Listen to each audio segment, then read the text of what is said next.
Dear students, I hope you all are well in your home and following the instructions of your parents.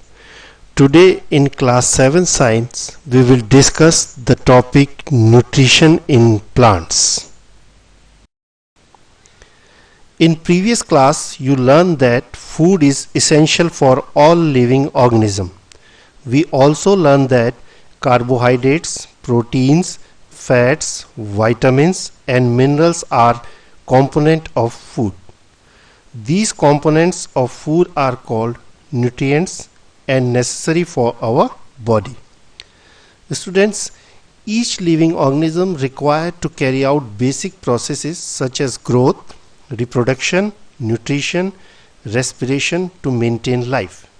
For carrying out all the life process, each living organism needs daily supply of energy which is provided by the food consumed by them. Food contains substances that provide nourishment to the body. These are called nutrients. Now the question is, what is nutrition? The process of providing or obtaining the food necessary for health and growth is known as nutrition. There are two modes of nutrition in living organism. The first one is autotrophic nutrition and second is heterotrophic nutrition. First we will discuss autotrophic nutrition. Dear students, auto means self and tropos means nourishment. So the mode of nutrition in which plants make food themselves from simple substance is known as autotrophic nutrition. All green plants and some bacteria are able to prepare their own food and known as autotrophs. So the second type of nutrition is heterotrophic nutrition. The word hetero means other and tropos means nutrition. So the mode of nutrition in which plants depends on food prepared by other plants or organism is known as heterotrophic nutrition.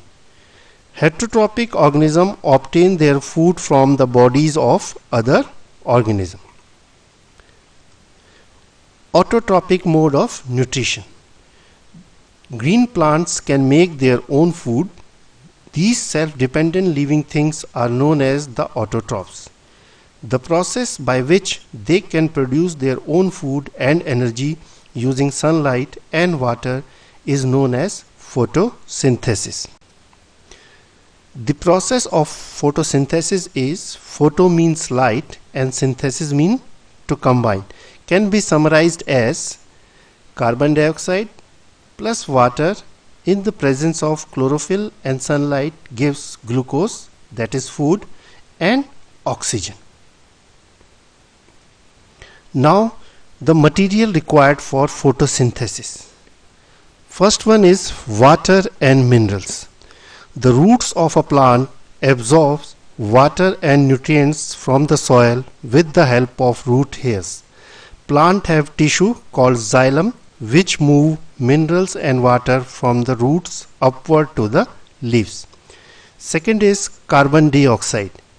It is taken from the air by the plants. Carbon dioxide from the air is taken in through tiny pores present on the leaves called stomata. Stomata are surrounded by guard cell. Third is chlorophyll. Chlorophyll is a green pigment in plants that captures light energy from the sun. It is present in chloroplast. Without chlorophyll, plants cannot use energy of sunlight to prepare their food. The fourth one is sunlight.